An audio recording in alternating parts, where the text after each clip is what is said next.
Hi, today in lecture 6 we are going to learn about random variables. Rush into it. So let's start from what it means for a variable to be random.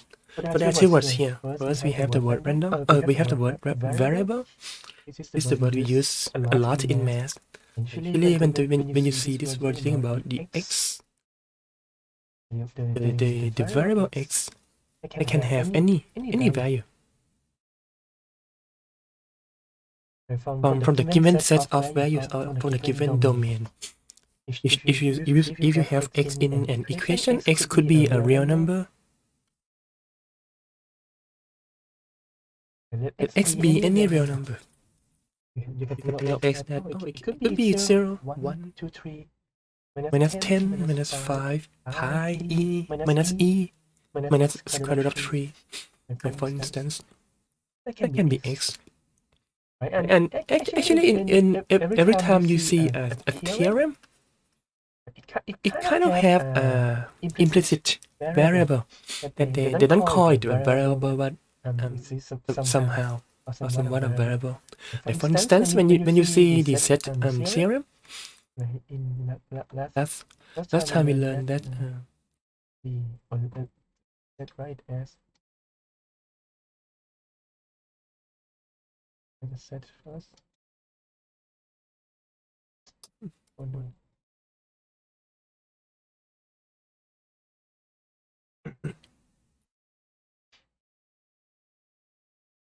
Okay, yeah. Suppose I have this kind of Theorem. It says a plus size of b minus the size of a equals 6b.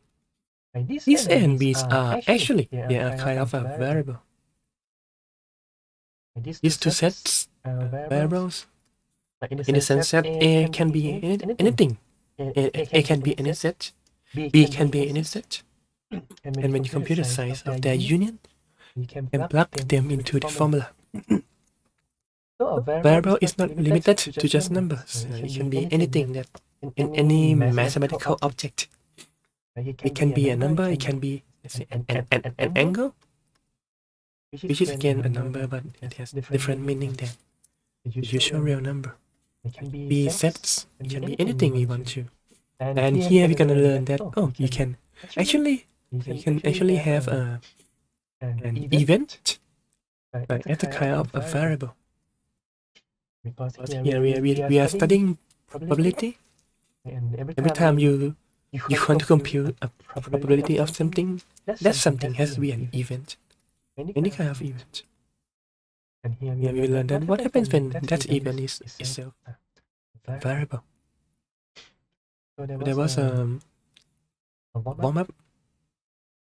Yes, usually we have we have the basic formula that the probability of a single event is the ratio of the size. I think last time we used this notation, but they are the same. These two notations mean the size of a set A. And we divide that by the size of the sample space. And the condition, the necessary condition is that they are equally likely. Each of those events are at the same chance of occurring. But yeah, what if they are not? Then we have to be more careful about the formula. We can still count, but let's see what happens. In the most basic case, when there are two coins, see these are Chinese coins, Japanese coins, 5 yens, something like that. But if you toss two coins, if you list all if you list the sample space, it's still the basic sample space. You can have two hairs, tail and tail. In this case, these four outcomes are equally likely to happen. But here, the thing is that here we think about them as a separate event, a separate outcome. Four outcomes, those four outcomes. Not four outcomes have the same chance of occurring. But if we think of this in different ways, instead of thinking of them as outcomes, If we think of the case when we count the number of hairs, how many hairs did we get from those coin flips? So you can have, let's say, event A, A0, where there are no heads at at all. all. Any of them there's an event 1, There's one head. Nothing event 2, and there are 2 heads. So here there are three 3 separate events, which we can then express them in terms of the Venn diagram. separate In them in this way, we still have the sample space that if there are no hairs, if there are no hairs, then both have to be tails. If there are no tails, then there are 2 hairs, of course, yeah. heads. And If there is only one, oh sorry, there should be 2. 2 hairs. But if there is only one hair, then you can see that there are 2 outcomes now. A tail and head. And you can see that these 3 events they have different size, they have different number of outcomes. Okay, So if you think of these events, A0, A1, A2, if you separate, what's the word for that? Partition and the sample sample space into 3 areas. Instead Instead of separating them into 4 outcomes, we separate them into 3 areas. Then the probability of each area now different. There are 2. For this event, it is 2 or 4. or For the first event, when there are no hairs, it's 1/2. okay, 1/4. And when there are 2 hairs, Yes, it's 1/4. So So there now have each event are now each event is now not equally likely. There are 2 coins. And another example, which is the example we use a lot in this class, is when we roll 2 dice. And this is a game of Settlers of Catan. In this game, you have to roll 2 die. And then you take Take the sum, take the total of the results of those 2 die. and that You determine which area, which hex, which region will be activated. And if you think of it this way, usually for so far, like when we think about the space roll 2 die, we think of them as 36 separate events. 1, 1, 2, 1, 3, 1, 4, 1, 5, 1, 6, all the way up to them as 36 separate outcomes. Event might be this part. That's what we did. That's what we have so far. But here, let's say, what if we, instead of thinking of them as separate outcomes, we think of them as a part where we group them into events where, okay, this part is when the sum is 2. So we kind of see like 36 separate separate outcomes, right? But for this particular event, there's only one outcome, which is 1 and 1. And say A of I when the sum is I. There's only one part there. And if you want to get the sum of 3, now there are 2 outcomes. 1, 2, and 2, 1. And you can keep going. Like if you want to sum maybe 4, there are 4. there are 3. Outcomes 1, 3, 2, 1, 2, 2, and 3, 1. And so on and so forth until you get to what? A12. Is when you get 6 and 6. That's the Only outcome that gives you the sum of 12. That's the alternative way to look at the sample space. If you don't care about if you don't care about each particular outcome, about the group where they belong, and in this case we only care about the sum, then each sum or each event have different probabilities. But that's what do you mean by by the this fact that by this question, what if they are not equally likely anymore? Like instead of looking at each outcome, we look at event. Think of an event as a single outcome, like maybe not outcome, but a single part or a single area. And we have a different picture from what we had before. And in this case, yeah, we're gonna learn, how to deal with this case. And so far, you may notice one thing that usually when we think about an event, let's say an event A, and we define as something, and then there's almost always a number inside that description of the event. It may be the case when you roll, when you flip exactly one head, or when you roll two sixes, or when you take a lottery ticket and you get no nice. For instance, there's almost always a number involved in that kind of event. And so what if we can think of events in the same category? We just change the number. We change the number inside that.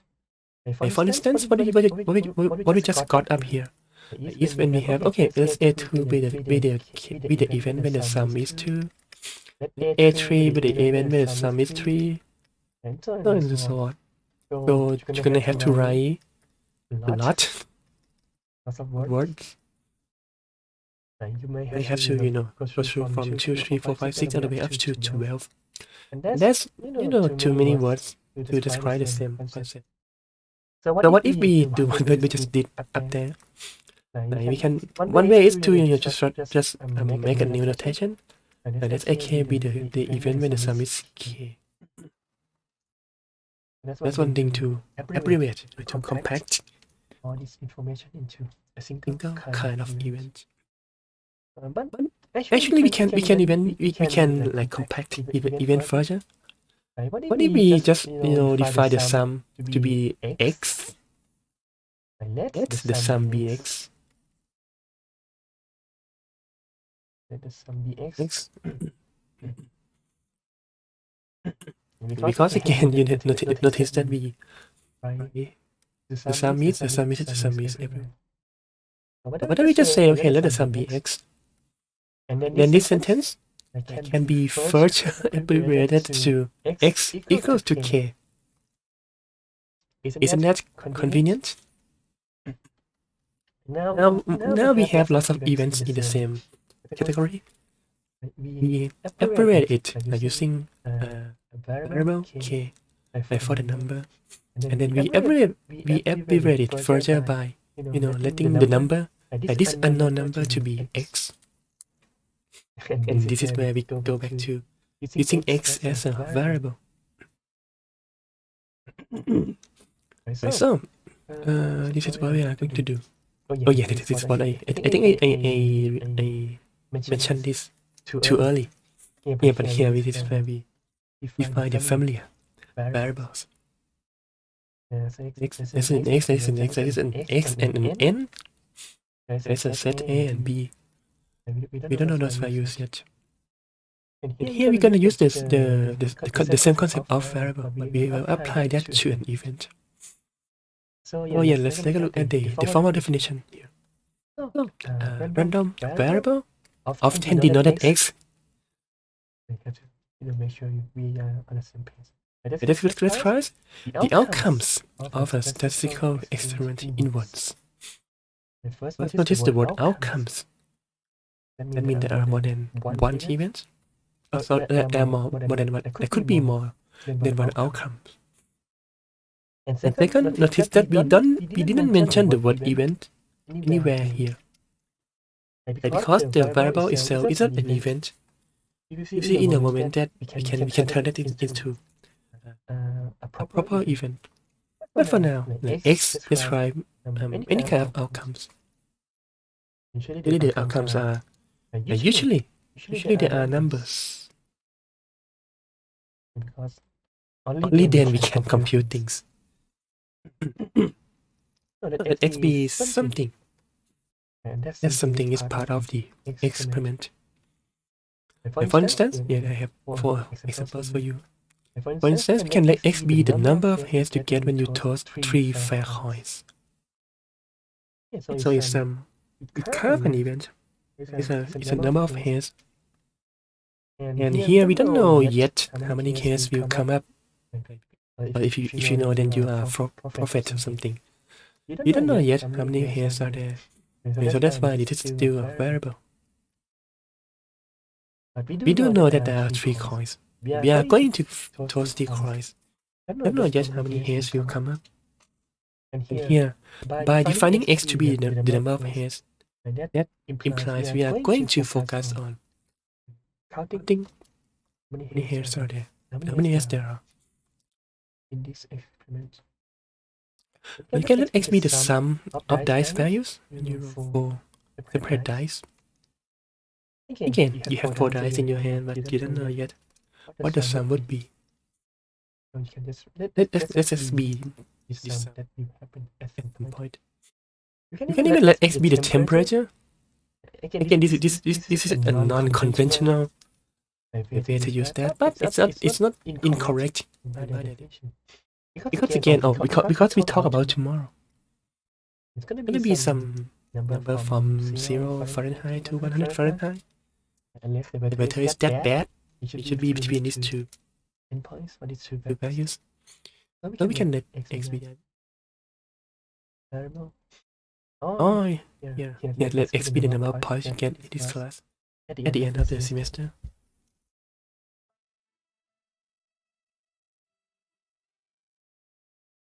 These are the variables. And again, it's not an even yet because it's an unknown number. That means we can count here. But we can simply make it an event. Let me see. It's actually there. We can make it an event when we use the equal sign. The x itself is a variable. We don't know that. But x equals to 2. Now that becomes an event. Again, if you unpack, if you write down the definition of x of 2 on the right side, then you can read the whole sentence as the sum of the dice is 2. For instance, if x is the sum of 2 dice, and once you read that, then that's actually event. And we can think of outcomes. We can list what are the outcomes inside that particular event. But then we have to have this modifier. And yeah, this is actually the next part. So let me go back one step here. Okay, x is a variable. And by the way, I think I forgot to mention that we use a capital X. You could use a small x, but this is what we use for probability. Another reason to use the capital X is that because when we describe events or sets, we use a capital letter to indicate that it's something big. It's not a single object. It's a box, or in this case a set that has multiple objects inside. If it is an event, it's a set that have multiple outcomes. So that's why we use a capital letter X. There's a note. There's some note here. The definition of the random variable. First, it is not always true that X is in the sample space. Again, outcomes and X could be two different things. For instance, if you flip 2 coins, all you get are head, tail, head, and tail. They are just a sequence of letters. But X, it could be something else. Like it could be looking at the events and looking at the outcomes and only pick a particular pattern. And in this case, if x X is is the number of heads. The pattern you are looking for is the number of heads inside that sequence. And so X is 0, 1, or 2. So X becomes just a number, like not heads, tail, tail. And Second, yeah, this is where I jump the gun and go to the next digit because X itself is not an event. So this notation is meaningless. Or even if you just read it, right? What is the probability of the number of heads? You have To say, wait, how many heads? Something is missing from that sentence. So this one is meaningless. Unless that's the next session. Unless we specify that we are looking for the event where this variable is equals to something. Here we read this statement. Now this is meaningful. We can compute that. This is legal notation. We can read it as the probability that x is equals to 1. And Again, you can unpack x. Let's say x is the sum of 2 die. And you can read it as, what is the probability that the sum of 2 dice is 1? And that's something you can compute. You can go ahead and look at all the possible outcomes and pick the one you want from the description. And before we move on to the next topic, for this topic, like we're gonna focus on a particular type of random variables. There are two types of random variables. There's a discrete random variable, and there's a continuous random variable. Usually, a random a variable is just an unknown numbers and unknown values. Usually in this class we talk about numbers. And even if we talk about numbers, then there are two ways we can talk about them. The first, we can talk about the numbers that we can list all the outcomes out separately. And it is called discrete. If you roll a die, there are only 6 possible outcomes. You can list them all. 1, 2, 3, 4, 5, 6. And then when you visualize that in terms of the Venn diagram, you can write a Venn diagram. Numbers inside that diagram. So that's the discrete random variable. And then we have a continuous random variable. That is, it's not more advanced, but it's just a separate one. Like sometimes the outcomes cannot be listed as numbers because they are a measurement of something. The things that you can only list as an interval. For instance, if you measure temperature or height or an area or length of something, those numbers usually be some random decimals. I mean, it's not random, but they are not separate. And even if if you measure something and you get 37.2, like the actual number that the device you use can't read, it might be something like just a random number.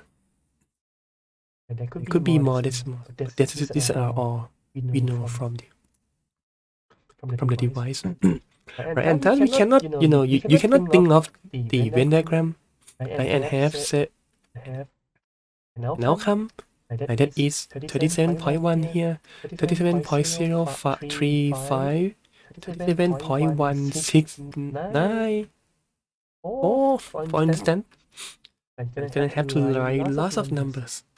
That model no longer works for the continuous random variable.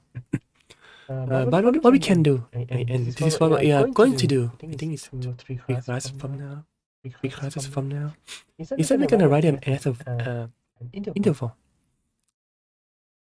between two numbers. First, we're gonna model, or we're gonna visualize that as a real line.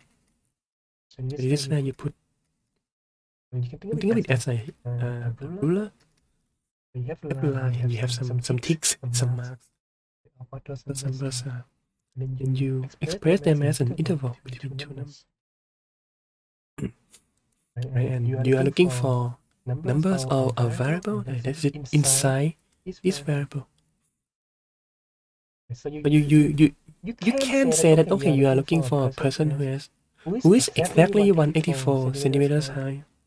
But that's not gonna happen, right? Because people have integer number. So what you can do is okay, you're gonna look at the people who has 184 who is 184 centimeters high, or between 184 and 187 or 185. Now that's something you can do, right? You can do people who is 184.1, 184.3, 184.259 meters high. Centimeters high. 185 meters is too much. So that's the distinction between these two types. And you can kind of see right away that the first one should be easier to deal with because we have nice diagrams. You can count them. There may be like 10, 20, or like even if it's 100, it's still easy to count and to see which one you need. Versus the continuous one when you have intervals. You look at number between two numbers. Oh, and yeah, I don't think it's in this class, but when you have intervals, then you have to learn how to intersect a union or deal with intervals. But that's gonna be a topic for a different. For the first part, that's what we have for definition of the random variable.